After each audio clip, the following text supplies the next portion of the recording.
Las Fuerzas Armadas de Rusia han eliminado a 50 instructores extranjeros desplegados por la OTAN en Ucrania utilizando misiles tácticos Iskander-M. Esto lo están reportando ya a tempranas horas fuentes cercanas al Kremlin, al propio Ministerio de Defensa ruso, que han informado cómo utilizaron estos misiles para atacar un punto de despliegue de mercenarios de países occidentales en una región muy específica de Ucrania. Hablamos de Dergachi, en la provincia de Kharkov, y esto es solo uno de los últimos episodios de una guerra que cada día se está volviendo más intensa, más peligrosa. ¿Cuántos más deben caer antes de que se reevalúe ya una estrategia de paz, de intervención extranjera para la paz y no para azuzar más la guerra? Esto va a tener, por supuesto, que implicaciones, porque detrás de estos mercenarios es una forma elegante de decir instructores, por supuesto, instructores de la OTAN. El Ministerio de Defensa de Rusia no se detiene con esta nota, sino que ayer precisamente se suma a esto una ola de posibles escaladas, porque el día de ayer se habían publicado imágenes, un video muy en concreto, en donde se mostraba la destrucción de un sistema de lanzamisiles múltiples HIMARS de fabricación estadounidense. Esto en la región de Novopetrovka. Pero ahora, si lo analizamos, todo esto tiene un patrón. El ataque de los HIMARS de ayer con el ataque o el bombardeo al escuadrón de instructores de la OTAN hoy tienen un eslabón en común, y es que estos sistemas han sido localizados y han sido utilizados para sistemas de reconocimiento y son cada vez más,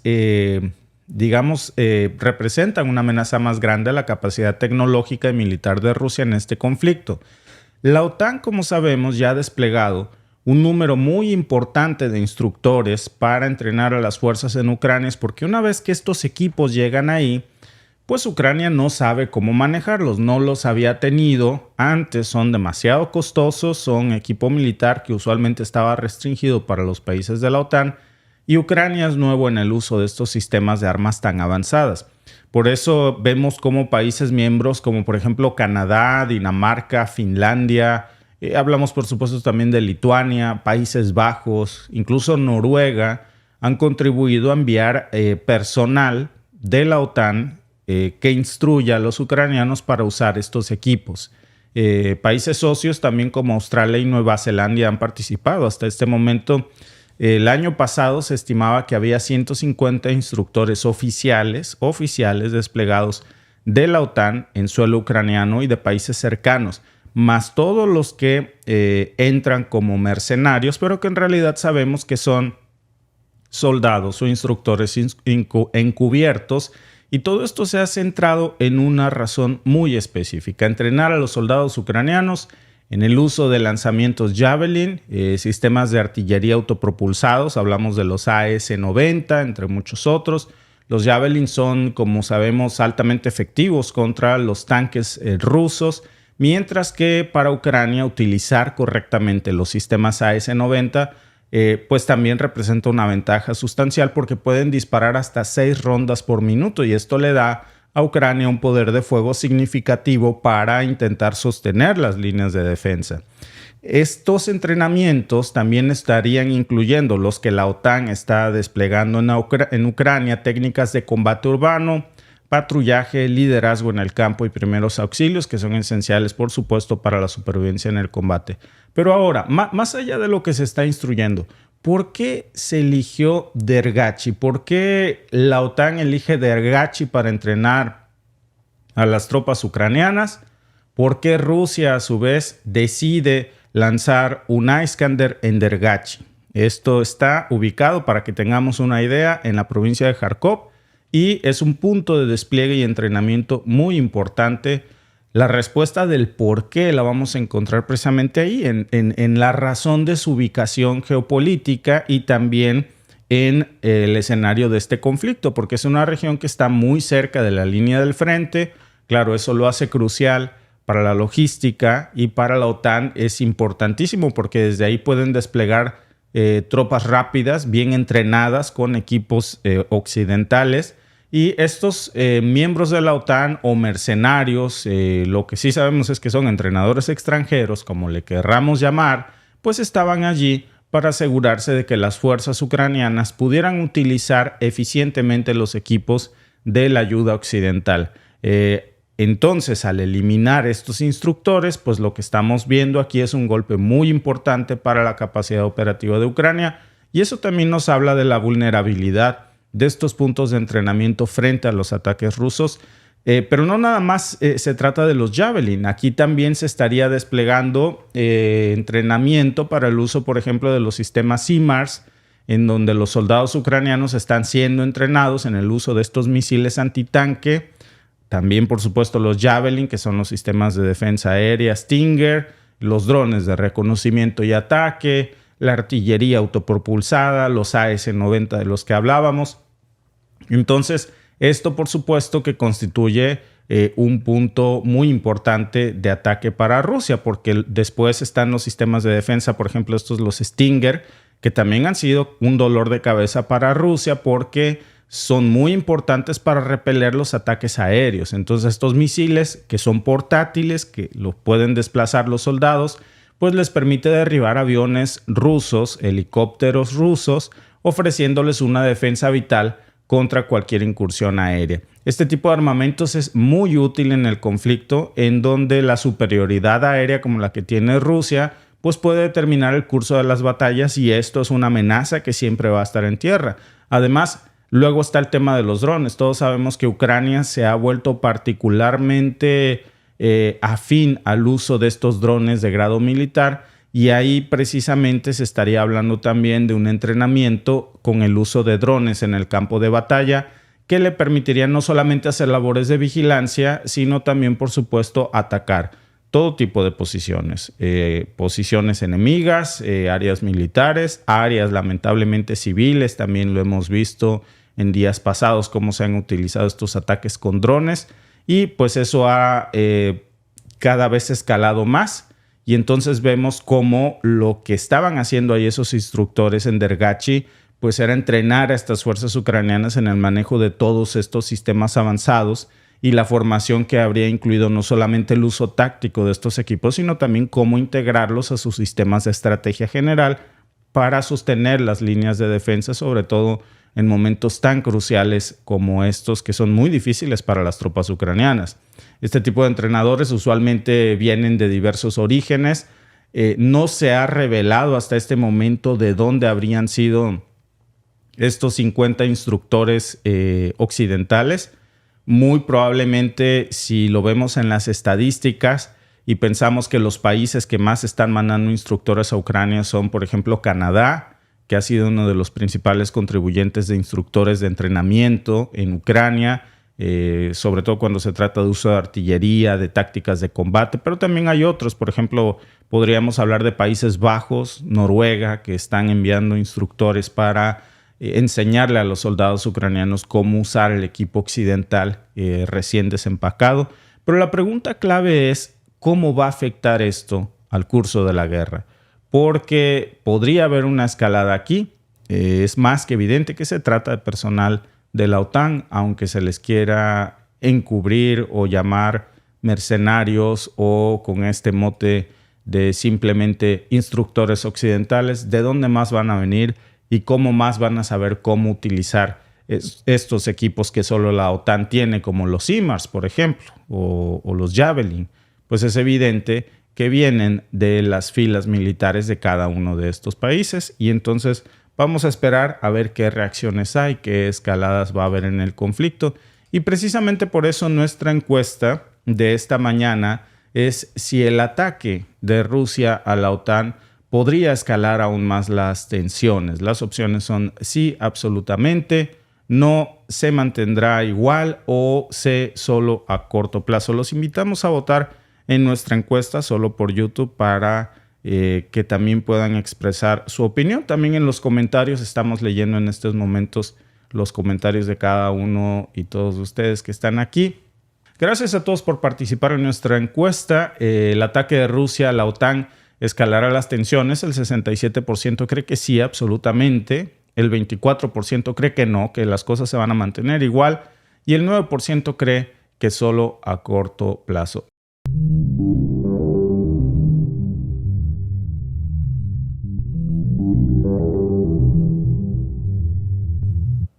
Parece que Soros no quiere soltar el control del mundo. Sus intereses están firmemente entrelazados con una agenda global que busca consolidar un orden mundial bajo su influencia. Soros, como todos sabemos, es una figura muy controvertida no solamente por su vasta fortuna, sino porque también la utiliza para influir en el mundo entero con políticas públicas en diversas naciones, controla agendas, controla inversiones, controla incluso, se habla de especulaciones financieras, quita y pone gobiernos a su conveniencia y a través de su fundación, Open Society Foundation, y de otras donaciones masivas, ha sido acusado de desestabilizar economías enteras, de financiar revoluciones de colores, de manipular procesos electorales en muchos países del mundo, de promover agendas globalistas que erosionan la soberanía nacional de muchas potencias, y su influencia es tan grande que muchos lo consideran ser el responsable de agravar las crisis migratorias y de muchos otros conflictos en el mundo. La mayor amenaza para esa agenda que dirige Soros no es otra hoy más que Donald Trump. Con su enfoque nacionalista y esta promesa de América primero, pues Trump representa todo lo contrario a lo que Soros está promoviendo y controla. Trump busca fortalecer sus fronteras, busca reducir la influencia extranjera, busca devolver el poder de la economía estadounidense en lugar de un poder global, de un poder de una economía globalista, y es una postura que desafía directamente pues esa visión globalista de Soros, que ha trabajado muchísimo, ha hecho esfuerzos muy duros para construir un mundo, dice él, más interconectado, pero la realidad es que es más controlado por las élites. Esta lucha entre estos dos grandes titanes, uno a favor del globalismo, otro a favor del nacionalismo, hoy tiene precisamente un choque de poderes en Estados Unidos. ¿Quién es realmente George Soros? Para los que no sepamos porque se han escuchado tantas cosas, vamos a explorar un poco quién es este personaje tan influyente y controvertido y cómo hoy amenaza de frente a la llegada de Donald Trump. Nació en 1930 en Budapest, esto fue en Hungría. Su nombre real fue ahí Georgi Schwartz. Soros proviene de una familia judía. En plena Segunda Guerra Mundial, su familia sobrevivió al Holocausto por la decisión de su padre de falsificar documentos, de adoptar identidades falsas, y así es como precisamente viene el origen de su verdadera identidad a la que hoy conocemos todos como Soros. Y pues eso también marcó el comienzo de una vida dedicada a la adaptación, a la supervivencia de su familia después de esto. Después de que Soros adoptara su nombre falso por estas razones del Holocausto, emigra a Inglaterra y en Inglaterra estudia en la prestigiosa Universidad de London School of Economics, y ahí es donde conoce a Karl Popper, que es donde aprende este concepto de sociedad abierta, que marcaría profundamente lo que Soros haría en el mundo entero. Soros adopta esta idea, la convierte en el núcleo de su filosofía, pero antes de convertirse en un magnate, Soros construye una fortuna a través de su carrera en las finanzas, pero de una forma en las finanzas bastante controvertida. Se dice que su fortuna se origina realmente por especulaciones financieras que desestabilizaron economías nacionales. Uno de los casos más escandalosos, más emblemáticos, es el famoso Miércoles Negro de 1992, cuando misteriosamente Soros apuesta en contra de la libra esterlina y fíjense, en un solo día, con esto, Soros obtuvo una ganancia de $1,000 millones. Fue un movimiento que produjo, sí, su primer fortuna de $1,000 millones, pero también devaluó la moneda británica. Eso le ganó el apodo del hombre que quebró el Banco de Inglaterra. Una hazaña financiera que nos mostraba apenas un inicio de lo que sería el enorme poder de Soros. A partir de ahí se desata una verdadera crítica, muchas teorías que dicen que son teorías de la conspiración, algunas tienen bastante sentido, sobre cómo Soros utiliza su oscuro poder económico para influir en mercados, lo mismo que en gobiernos, en donde él quiera. impacta en estos mercados financieros. Soros, por ejemplo, ha sido acusado de financiar, les decía, revoluciones de colores en varias partes del mundo. Hablamos de movimientos que incluyen la Revolución Rosa en Georgia, por ejemplo, la Revolución Naranja en Ucrania.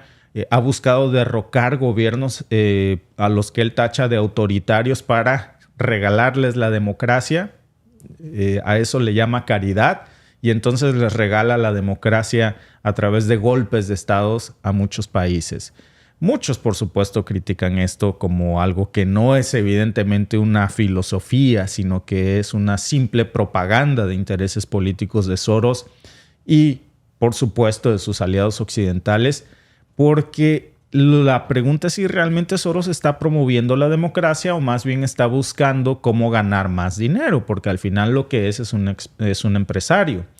Todas estas acusaciones contra Soros son apenas el comienzo. También es señalado de manipular procesos electorales, o sea, el mapache electoral más millonario del planeta, a través de donaciones masivas a campañas políticas.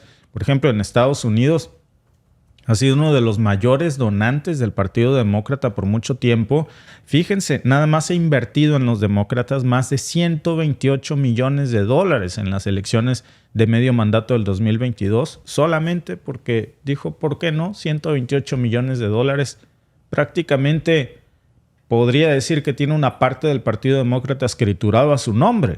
Tiene una influencia económica tan grande que podría incluso fácilmente erosionar la soberanía de muchos estados y por supuesto que también esto socava su proceso democrático. Cuando una sola persona invierte tantísimo dinero, hay que preguntarse hasta dónde llega realmente su influencia.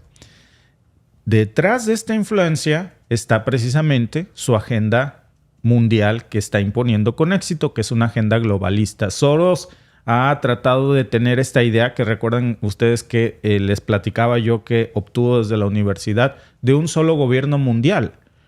Políticas que muchos consideran una amenaza a las soberanías nacionales y para eso básicamente hace esta fundación de Open Society Foundation que lo que hace es apoyar causas que incluyen la inmigración masiva, la legalización de las drogas, mientras sus defensores dicen que estas causas promueven la justicia social, pues sus detractores más bien ven que detrás de esto hay una oscura agenda que desestabiliza lo mismo países que sociedades y las deja hundidos en un caos, siempre que haya una ganancia económica de por medio. Un ejemplo muy claro de esto es su papel en la crisis migratoria europea, por ejemplo. Soros ahí, fíjense, por todo el mundo ha dejado un legado.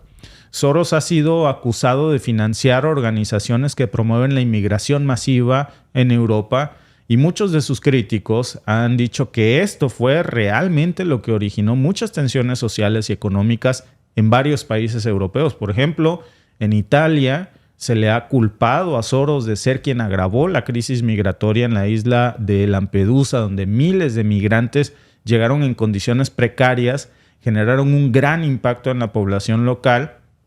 ¿Y cómo hizo su fortuna Soros? Pues además de estas especulaciones financieras dudosas que yo les comentaba, muchos rumoran que parte de su riqueza, porque no nació con esto, sino que esta riqueza viene de actividades que no son tan transparentes, de actividades obscuras. No hay pruebas concretas que respalden estas teorías, pero se ha especulado que Soros ha utilizado información privilegiada y que ha maniobrado financieramente con esto para aumentar su fortuna. Estas acusaciones son muy difíciles de verificar, pero han contribuido a tener esta percepción de que Soros es un titán financiero con muy pocos escrúpulos y con el control de su imperio financiero ahora en manos de su hijo Alexander Soros, pues la influencia de la familia Soros sigue siendo muy importante. Alexander ha continuado apoyando las mismas causas que su padre y su respaldo, adivinen a quién es. Pues ayer lo anunciaba después de que le dijeran a Biden renuncia porque ya no eres de nuestro agrado. Llega Kamala Harris y aquí vemos cómo está el hijo de Soros, de George Soros, Alex Soros, anunciando la llegada de Kamala Harris, dándole el espaldarazo. No es una especulación nuestra. Elon Musk, criticó abiertamente a Soros y a su hijo. Dijo que es la próxima marioneta. O sea, sugirió que su familia usa la fortuna que tiene para manipular el destino de los Estados Unidos. Y a esto hay que sumarle la reciente renuncia de Biden de la carrera presidencial y el respaldo de los Soros ahora a Kamala Harris.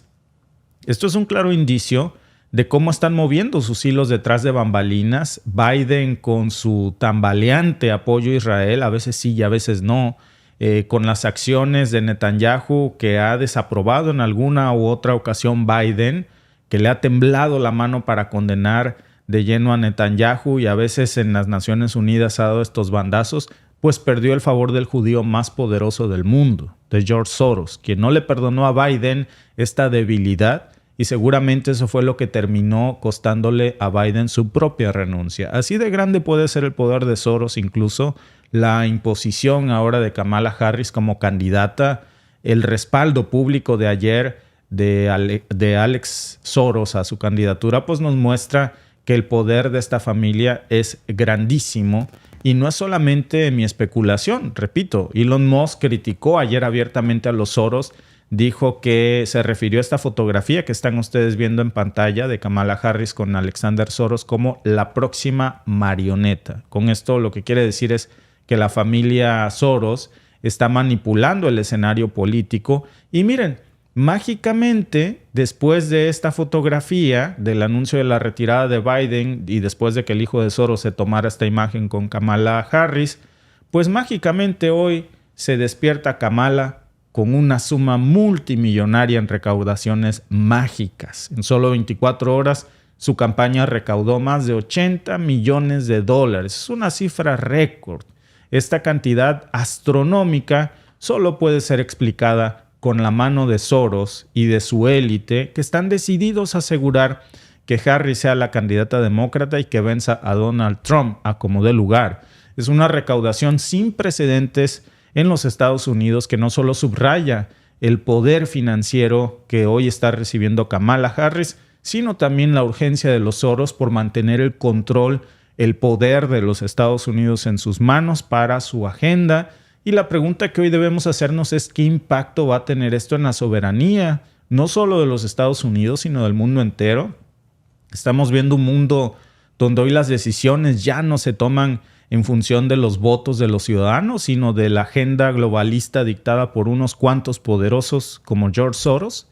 La situación en Ucrania es un clarísimo ejemplo de esto. Soros ha sido un firme defensor de la intervención occidental ahí en Ucrania, ha apoyado a grupos y movimientos que buscan alejar al país de la influencia rusa y acercarlo a Occidente, pero también obviamente Soros es un defensor de las acciones de Israel en contra del pueblo palestino y seguramente no ha visto con buenos ojos la postura tambaleante de Biden en este aspecto.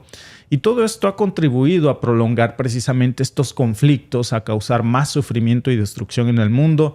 Y mientras Soros promueve una visión de un mundo globalista, pues la realidad es que en cada país se cuentan historias diferentes, divisiones, tensiones, guerras prolongadas. Y en este contexto, la figura de Donald Trump es una verdadera amenaza para la agenda de Soros porque con este enfoque de Make America Great Again, desafía la narrativa globalista, busca devolverle a los Estados Unidos pues su influencia en manos de ellos y no en manos de élites extranjeras. Y este posible regreso al poder ya es visto con mucha alarma por los Soros, que temen que sus décadas de trabajo sean desechadas por un líder que no comparte esa visión. Entonces, yo creo que la pregunta es ¿qué nos depara ahora el mundo con la llegada de Kamala Harris frente a Donald Trump, con un Soros aún tirando de los hilos detrás de bambalinas, con un Trump preparándose para una posible vuelta al escenario político global en la Casa Blanca? Estamos a punto de ver una lucha de titanes que va a definir el rumbo de las próximas décadas. ¿Vamos a ver un resurgimiento del nacionalismo y de la soberanía nacional o vamos a ver la consolidación de una agenda globalista que controla esta pequeña y retorcida élite? Pues solo vamos a tener que esperar unos cuantos meses, Alba, para descubrir qué es lo que va a pasar. Pues sí, sobre todo porque recuerdan que cuando Biden ganó las elecciones hubo muchos rumores y hubo muchas inconsistencias en ese conteo de votos, porque justo los que somos de México sabemos cómo antes el PRI metía mano en los comicios electorales, cómo se caía el conteo de votos rápidos, el famoso PREP, como le llamamos en México, y justo así le pasó en la madrugada en varios estados a Estados Unidos. Entonces dices, no nada más pasa en México y en Latinoamérica, también pasó en Estados Unidos. Mismo Donald Trump hizo muchos señalamientos de que le habían robado la elección. Sí. Y dices... En la pasada. Sí, claro, por eso estoy... Sí. Vámonos de atrás para adelante. Y te das cuenta, dices, tiene sentido. Ahora, el número récord de Kamala que recaudó, bueno, ese dinero ya estaba. ¿Te acuerdas también que antes de que le diera COVID, y vamos a decir COVID entre comillas, al presidente Biden, lo amagaron con 80 y tantos millones de dólares? Sus principales benefactores no se los estaban dando porque querían que dimitiera. Curiosamente, días después le da el COVID, se tiene que quedar en su casa de Delaware, presenta síntomas muy leves, todo está muy bien. Sube Kamala a la candidatura y ¡pum! Mágicamente están los 80 y tantos millones que le habían quitado a Biden, están en la cuenta de Kamala para la campaña. O sea, el dinero estuvo siempre ahí. Lo único era que Biden no lo iba a poder tocar. Necesitaban que estuviera Kamala. Llega el otro pues para pasarle la agenda. Y justo le decía yo a Víctor, y es que la maquinaria ya está en todo su esplendor en Estados Unidos. Y no es que Trump sea un angelito y que sea la persona más inocente del planeta, pero tampoco hay que caer en toda la propaganda que nos dicen. Ayer justo le comentaba yo a Víctor que estábamos viendo en los comentarios que ustedes nos ponen aquí en el chat, una persona que nos decía, no, es que todos los mexicanos en Estados Unidos tenemos que estar muy alertas porque Donald Trump va a llegar para dañar a México. Escuchen el guión que traen, que les están vendiendo, y lo traen varias personas en el chat, lo han puesto, porque va a poner muchas sanciones a México, va a dañar a México, va a dejar a México en el tercer mundo. Y entonces México va a sufrir mucho con Donald Trump. No nos conviene a los mexicanos que gane Donald Trump, decía esta persona. Y yo le dije, si recuerdas, Donald Trump ya fue presidente de México. Cuando fue, de México, de Estados Unidos. Donald Trump ya fue presidente de Estados Unidos. De hecho, el actual presidente de México se refiere a él en buenos términos. Tuvo mejor relación bilateral México y Estados Unidos en el mandato de Donald Trump que en el mandato de Biden. Entonces, esa parte no es verdad. Donald Trump dijo en su momento que los mexicanos íbamos a pagar por el muro. No pagamos. El muro ya estaba en gran parte. Que iba a deportar a todos los mexicanos porque según él, de México para abajo todos somos mexicanos y todos los que entran a Estados Unidos son mexicanos. Una gran ignorancia en ese discurso, pero bueno. Fue el presidente de los Estados Unidos que menos ha deportado si lo comparamos con Obama, que es el más reciente, y con el mismo Biden. Entonces, ese es un discurso que a él le funciona para atraer a sus votantes, pero a la hora de que estuvo en el poder, no dañó a México como lo había dicho en su discurso, no deportó a tanta gente. Pero, por supuesto, en este momento, las redes sociales, si se deja uno manipular por esas ideas, entonces pues vas a creer que efectivamente va a dañar muchísimo a México. Pero recuerden el mandato, él ya estuvo, comparen números, vean las estadísticas y en base a eso tomen su decisión, no a lo que les digan. Porque cuando Claudia Sheinbaum, la presidenta electa de México, estaba en campaña, también estaba mucho el rumor de que ella iba a quitar la propiedad privada, de que iba a cerrar las iglesias. Bueno, cuando la campaña anterior de AMLO contra Calderón, ¿cuál era el eslogan que posicionaron? AMLO es un peligro para México. Claro. Y esta historia ya la habíamos visto. Es un peligro para México. Ahora Trump es un peligro para México. El mejor amigo de AMLO, de otros mandatarios estatales con el que mejor se ha llevado, ha sido con Trump. Como tú dices, hasta la fecha le sigue llamando mi amigo Trump, porque es uno de los mandatarios con el que mejor se entendió en relaciones bilaterales, mucho mejor que con Biden. A Biden se le olvidó, Alba, que no era el presidente, que era el gerente. Y se le olvidó que Soros pagó por su campaña. Y ahora que se estaba queriendo salir del huacal, que le temblaba la mano para aprobar las acciones tan terribles de Netanyahu, que a ratos que quería congelar paquetes de ayuda armamentista a Israel. Pues todo esto fue irritando mucho al lobby judío, pero sobre todo al más poderoso que es Soros, y terminó pidiéndole su renuncia. Yo no digo que lamentablemente el tema del conflicto de Israel y Palestina no se va a acabar con Trump. Nos queda clarísimo. Tiene lazos muy cercanos también con Israel, pero no al extremo de Biden. Porque, por ejemplo, va más allá de Israel o Palestina. Fíjate, Alba, que los republicanos condenaban hace poco, ¿te acuerdas? Esta iniciativa de ley que se estaba discutiendo en el Congreso de los Estados Unidos, en donde básicamente, incluso, de nuevo, el mismo Elon Musk y... se me olvidó, perdón, el nombre del periodista que entrevistó y fíjate, lo sigo todos los días en Twitter, Carson. a Tucker Carlson.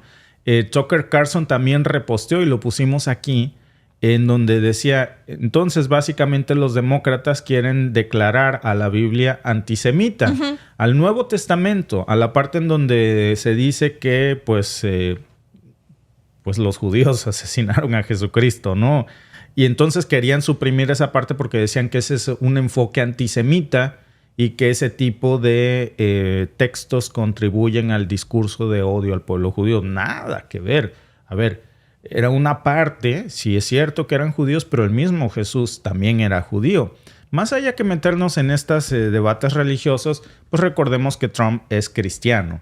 Entonces, además de esto, que esto abona mucho a su influencia desde la perspectiva republicana en estos límites que Trump no está dispuesto a cruzar, también hay que ver el otro límite, que es precisamente el hecho de que no está financiado por Soros ni por su grupo de élite globalista que tiene muchísimo dinero apostado sobre los demócratas y que hoy ese dinero se ve muy presente precisamente en la campaña de Harris y ahora pues ha sorprendido al mundo. Claro que sí.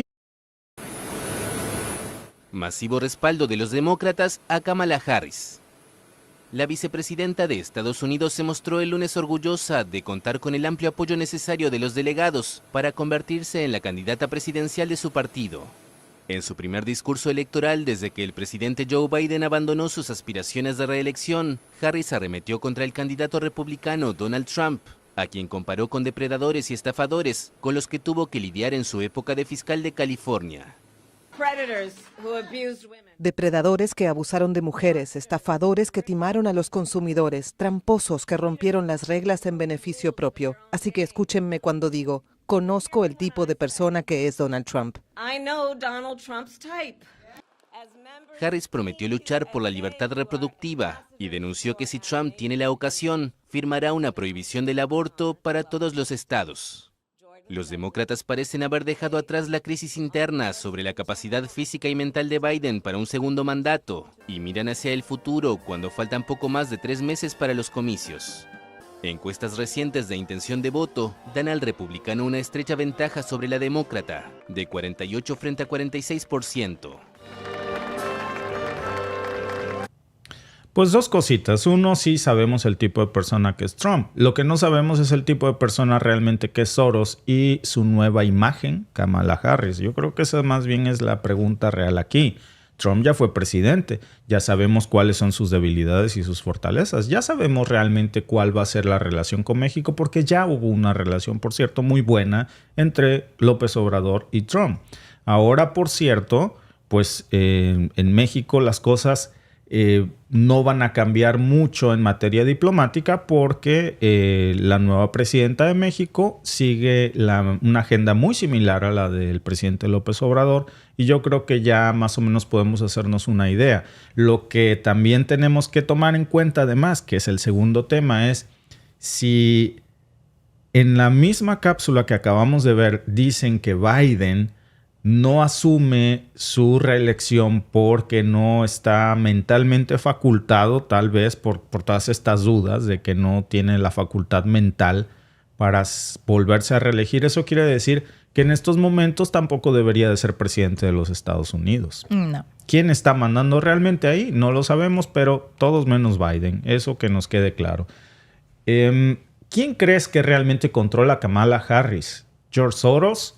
¿El Partido Demócrata o sus propias decisiones. Los invitamos a votar en nuestra encuesta. Así es. No, a mí me llama la atención. ¿Se acuerdan que ya se los había dicho? Lo que tiene que hacer Kamala Harris, pues es un golpe de timón en cuanto a su discurso y a tratar de convencer al pueblo, pues de que ella no es como Biden, a pesar de que es su vicepresidenta y que ella no tomaba las decisiones que estaba tomando Biden. Ahorita en este discurso que dice, no, voy a abogar por los derechos de reproducción porque Trump va a poner el aborto. Bueno, se le olvida, va a prohibir el aborto. Se le olvida a la señora Kamala Harris que uno de los principales que ha coartado los derechos reproductivos de las mujeres en Estados Unidos ha sido Biden. Su administración donde Kamala cobra.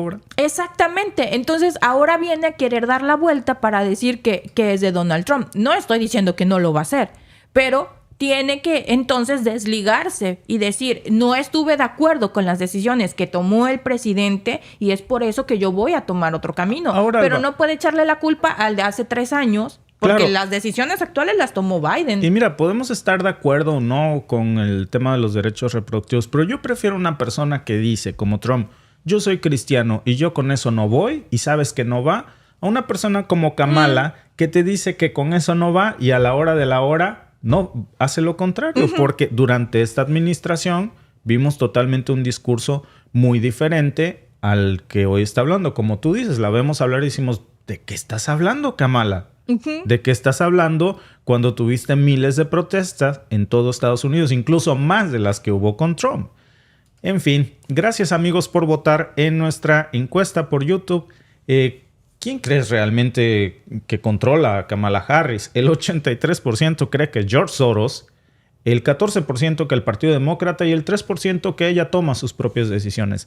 Difícil no tener esta impresión de que es realmente Soros quien está detrás de Kamala Harris y que, como dice Elon Musk, es un nuevo títere cuando vemos este tipo de notas mágicas en donde ayer renuncia Biden, hoy el hijo de Soros se toma una foto con Kamala y al otro día, en menos de 24 horas, amanece con una fortuna en su cuenta de recaudaciones, Alba, y pues ya nos podremos dar una idea de qué hay detrás de todo esto y quién sobre todo está detrás de esto.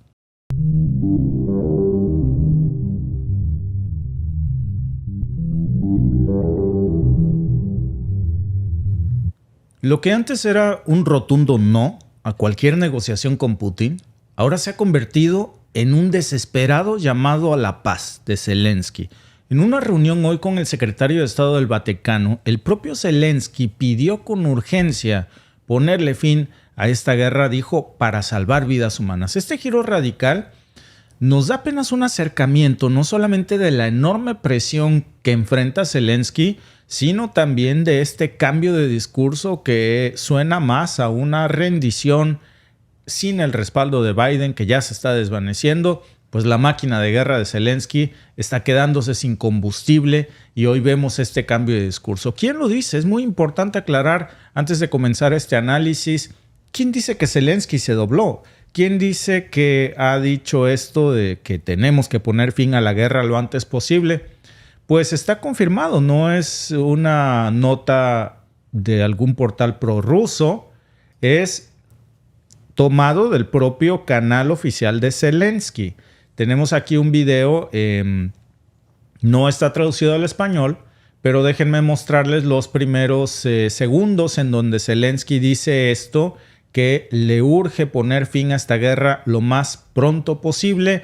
Y también quiero que veamos el tono de la ironía, porque antes de que comience esto, quiero recordar que la última vez que Zelensky estuvo en el Vaticano con el Papa, cuando el Papa habló de paz, en ese momento, de la forma más grosera posible, la administración de Zelensky publicó un tuit comparando a la petición del Papa con el Papa de Hitler, que había pedido en algún momento o consentido el régimen alemán. Así lo comparó, una forma sumamente grosera. Vaya que es un buen gesto que hoy el Vaticano esté de nuevo con Zelensky. Zelensky dice, la última vez que estuve en el Vaticano vi a su santidad, por cierto, salúdemelo. Pues yo creo que ya se le olvidó lo que le dijo, pero bueno, vamos a ver. Good to see you. Good morning. I'm pleased to welcome you to Kiev. And thank you so much for coming. And Your Eminence, thank you so much that you found time, not only for the capital. You've been to some of our cities, saw people, and I think it's a good signal, strong signal from Vatican. Thank you for the support. Primero le está agradeciendo Zelensky a las personas que van del Vaticano su oportunidad para encontrar tiempo de estar no solamente en la capital de Kiev, sino también compartir este mensaje con el resto de las personas en Ucrania y algunas de las provincias. Also, I want to thank you. Last time we had meeting with His Holiness in Italy during G7 meeting. Yeah, thank you. Please, best regards to. Sí, la última vez que fuimos a Italia con el G7, vimos al Papa, sí. Salúdemelo mucho. Internamente se debió haber estado acordando que en Twitter lo comparó con el Papa de Hitler, ya se le olvidó solamente porque el Papa en ese momento insinuó que era momento de hablar de paz y acabar con esta guerra. Vean qué cambio de discurso. His Holiness from us, and thank you for your own participation of Peace Summit. That was the first step, only the first step, but anyway, or already the first step. All these steps are very important for us, and it's important that you support it. And I heard your words. I think all of us understand that we have to finish the work as soon as possible, of course, not to lose people lives. Todos entendemos, dice Zelensky, que tenemos que poner fin a esta guerra lo más pronto posible. Vean qué cambio de discurso. ¿Qué significa este cambio para el futuro de Ucrania? ¿Está realmente Zelensky dispuesto ahora sí a aceptar las condiciones de guerra? ¿A qué se debe sobre todo este cambio de discurso de Zelensky, que suena más, por cierto, a una rendición de paz forzada que a una posición de poder? Cuando Zelensky dice esto que acabamos de escuchar, tenemos que poner fin a la guerra lo antes posible, pues nos queda claro su sentido de urgencia. La pregunta en el timing político es, ¿cuál es la prisa después de que él mismo se había negado por todos estos años a hablar de paz durante todo este tiempo? Zelensky ha pasado en muy poco tiempo de una postura firme, intransigente de no negociar con Putin a un llamado urgente para poner fin a la guerra lo más pronto posible. Le urge. En octubre del 2022, y yo quiero recordar esto porque me parece que es muy importante, apenas en octubre del 2022, el mismo Zelensky había firmado un decreto que prohibía cualquier negociación con Rusia siempre que Putin estuviera al frente de la nación. Este decreto mostraba una postura de intransigencia de Zelensky de cualquier posibilidad de abrir una ventana de diálogo con Putin, con Rusia. La condición que ponía Zelensky, fíjense qué tamaño, para negociar con Rusia era la renuncia de Putin por delante. Pero ahora estamos viendo un total cambio en su discurso. ¿Por qué este cambio tan radical? Pues hay que analizar varios factores. Hablábamos de timing hace un momento y en el timing está primero la renuncia de Biden, que fue un golpe devastador para Zelensky. Biden ha sido uno de los mayores apoyos o propagandistas o interesados, llamémoslo, en que no se acabe nunca la guerra en Ucrania. Si esa guerra tenía que durar 10 años, 20 años o toda la eternidad, Biden estaba comprando eso, fomentando ese escenario de guerra perpetua contra Rusia, por intereses muy particulares de su administración. Y no había nada más patriota, incluso que la propia bandera estadounidense. Solamente había algo más patriota que eso para Biden, la bandera ucraniana, al grado de descuidar su propia frontera estadounidense para proteger supuestamente a Ucrania. Pero a Ucrania evidentemente le importaba lo mismo que a Zelensky le importa. Ahora la administración de Biden, pues que sostenía que Ucrania iba a contar con seguridad, con una inversión significativa. Hablábamos de más de 61 mil millones de dólares en ayuda militar, un mundo de dinero. Con la llegada de Kamala Harris, que es una política muy diferente en términos de entrada, de términos prácticos, porque es casi imposible que que Kamala Harris gane frente a un Trump que hoy está muy fortalecido.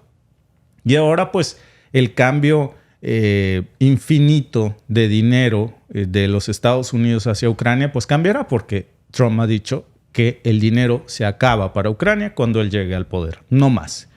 Luego está el ascenso, por supuesto, hablando de esto, el ascenso de Trump, su regreso a la Casa Blanca, que eso está complicando todavía más las cosas para Zelensky. Trump ha mostrado en el pasado pues una mayor inclinación a las negociaciones que a la guerra, y ha sido muy crítico con esta participación de Estados Unidos de malgastar el dinero de los contribuyentes estadounidenses en una guerra que no tiene sentido y que solamente lleva a la financiación de un conflicto para los intereses y el enriquecimiento de unos cuantos. Llámese de la industria armamentista, bien representada en la administración de Biden por Lloyd Austin III y por supuesto también por Blinken. Entonces, un cambio de administración en Estados Unidos va a significar un drástico recorte en ayuda a Ucrania, o incluso hablaríamos de cero ayuda a Ucrania. Eso está empujando a Zelensky pues a tener que buscar estas alternativas tan desesperadas para sobrevivir políticamente como esta.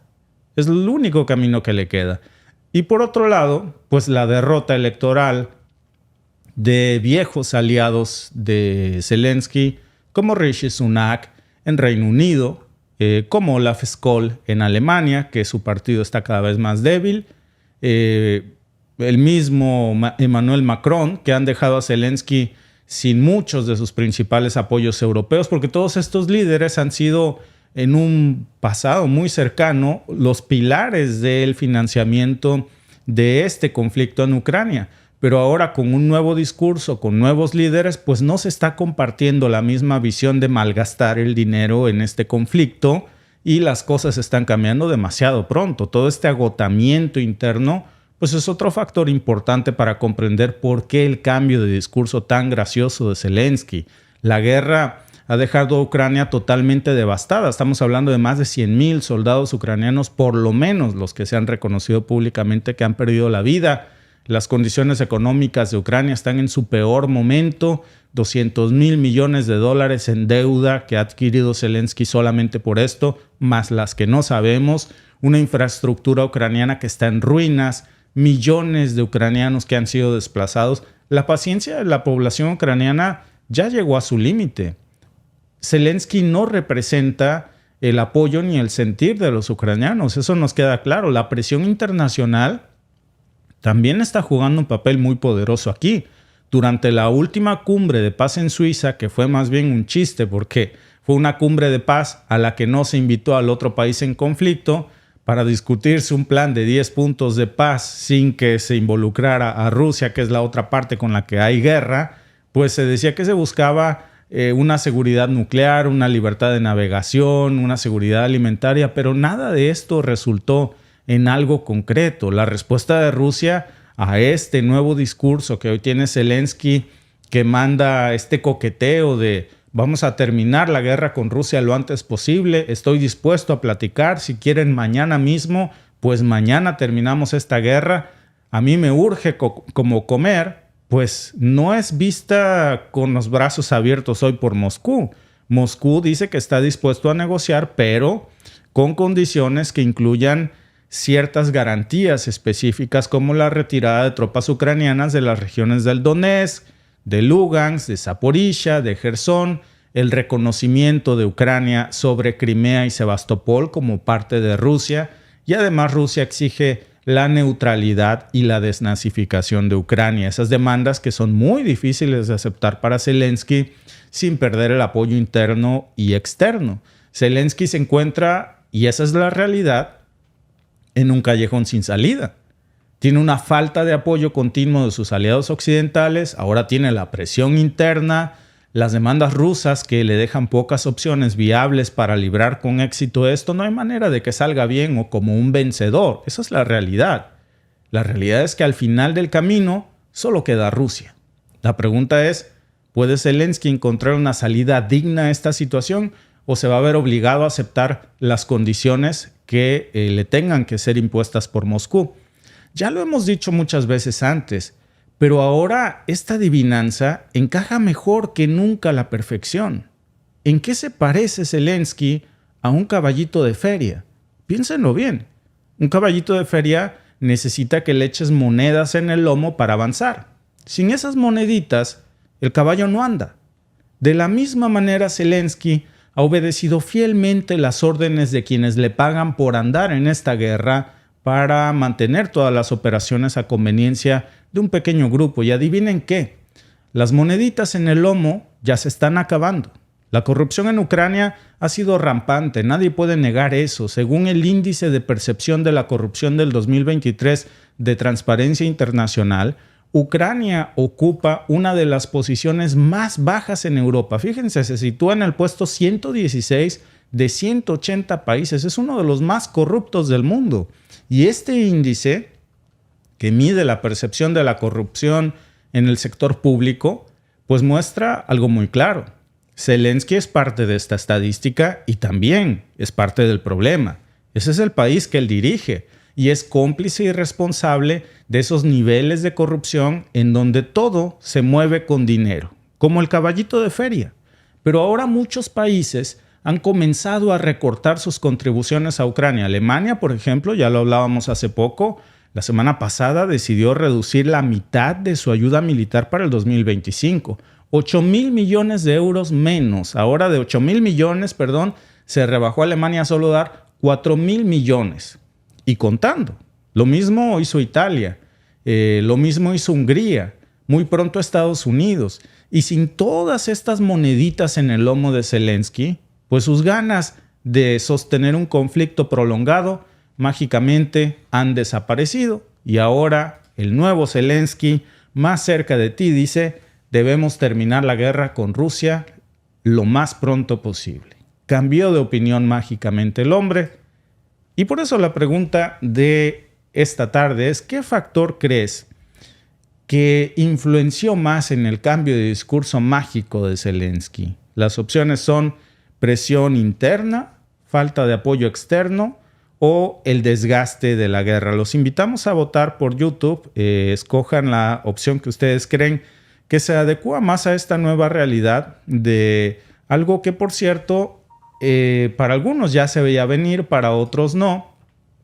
Me parece, y yo creo que tendría su parte cómica, pero también necesaria, que así como Zelensky hace pues ya casi 2 años pedía como condición para instalar cualquier plática de paz la renuncia de Putin, porque él mismo firmó ese decreto en donde decía y prohibía que Ucrania asumiera cualquier conversación, cualquier cumbre de paz con Rusia mientras Putin estuviera al frente, pues muy probablemente, y lo más sano sería que de la misma forma Rusia impusiera como condición la renuncia de Zelensky para iniciar cualquier plática de paz con Ucrania.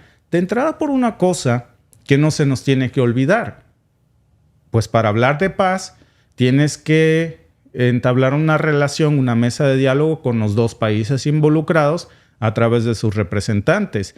Y Zelensky hoy es un presidente espurio que se ha autonombrado presidente perpetuo de Ucrania porque su periodo electoral ya se venció.